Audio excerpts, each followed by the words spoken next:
नमस्ते दोस्तों। आज के वीडियो में हम बात करने वाले हैं वेनेजुएला की। एक ऐसा देश जिसके पास दुनिया के सबसे बड़े तेल भंडार हैं, लेकिन फिर भी यह देश आज आर्थिक संकट, राजनीतिक अस्थिरता और वैश्विक विवादों का केंद्र बन चुका है। तो चलिए शुरू करते हैं वेनेजुएला की असली कहानी। भाग 1। वेनेजुएला कहाँ स्थित है? वेनेजुएला दक्षिण अमेरिका के उत्तरी तट पर स्थित एक खूबसूरत देश है। इसकी राजधानी काराकास है और यहाँ स्पेनिश भाषा बोली जाती है। और सबसे अहम बात, यहाँ दुनिया का सबसे बड़ा प्रमाणित तेल भंडार मौजूद है। भाग 2। तेल ने वेनेजुएला को कैसे समृद्ध बनाया? 1970 और 1980 के दशक में वेनेजुएला बेहद संपन्न देश था। कारण था तेल। तेल के निर्यात से देश में धन की बाढ़ आ गई। लोगों को कई सरकारी सुविधाएं मिलती थीं। पेट्रोल लगभग मुफ्त था और जीवन बहुत आरामदायक था। लेकिन एक बड़ी गलती हो गई। वेनेजुएला ने अपनी लगभग 90% अर्थव्यवस्था केवल तेल पर निर्भर कर दी। एक ही साधन पर निर्भर रहना आगे चलकर विनाशकारी साबित हुआ। भाग 3। वेनेजुएला का आर्थिक पतन। 2014 के बाद जब तेल की कीमतें गिर गईं, तो वेनेजुएला की अर्थव्यवस्था टूटने लगी। तेल सस्ता हुआ, आय कम हुई और सरकार के पास खर्च चलाने के लिए पैसे खत्म होने लगे। इसके बाद हालात और खराब हुए। बेतहाशा महंगाई, हाइपर इन्फ्लेशन, खाने की कमी, दवाइयों की कमी, बिजली और पानी की समस्या। ऐसा समय आया कि एक रोटी की कीमत हर रोज बदलती थी। लोग वेतन लेकर बाजार जाते थे और आधे घंटे में ही उसके मूल्य में गिरावट आ जाती थी।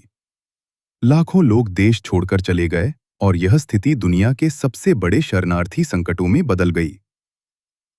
भाग 4। राजनीति, मदुरो और संकट। वेनेजुएला के राष्ट्रपति निकोला मदुरो, जो ह्यूगो चावेज के बाद सत्ता में आए, उनकी सरकार पर भ्रष्टाचार और तानाशाही जैसे आरोप लगते रहे। विपक्ष ने कहा कि चुनाव निष्पक्ष नहीं होते, मीडिया को नियंत्रित किया जाता है और प्रदर्शन करने वालों पर बल प्रयोग किया जाता है।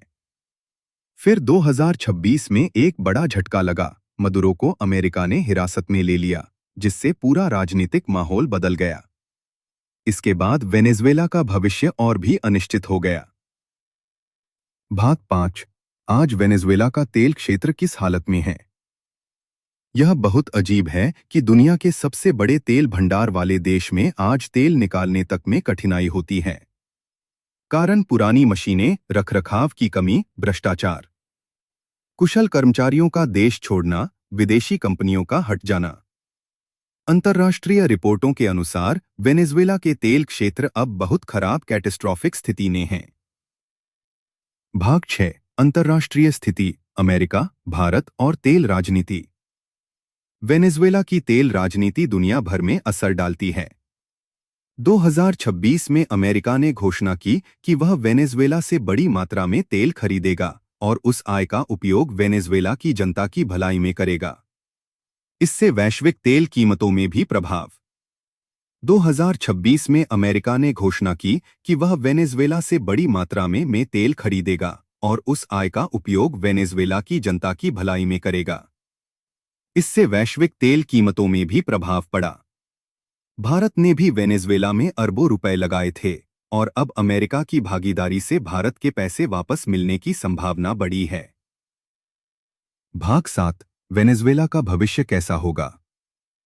वेनेजुएला का भविष्य 3 चीजों पर निर्भर करेगा। 1. राजनीतिक स्थिरता। 2. तेल उद्योग का पुनर्निर्माण। 3. विदेशी निवेश। यदि ये तीनों चीजें सुधर गईं, तो वेनेजुएला फिर से दुनिया की शीर्ष अर्थव्यवस्थाओं में शामिल हो सकता है, क्योंकि प्राकृतिक संसाधन तो वहां बहुत अधिक हैं।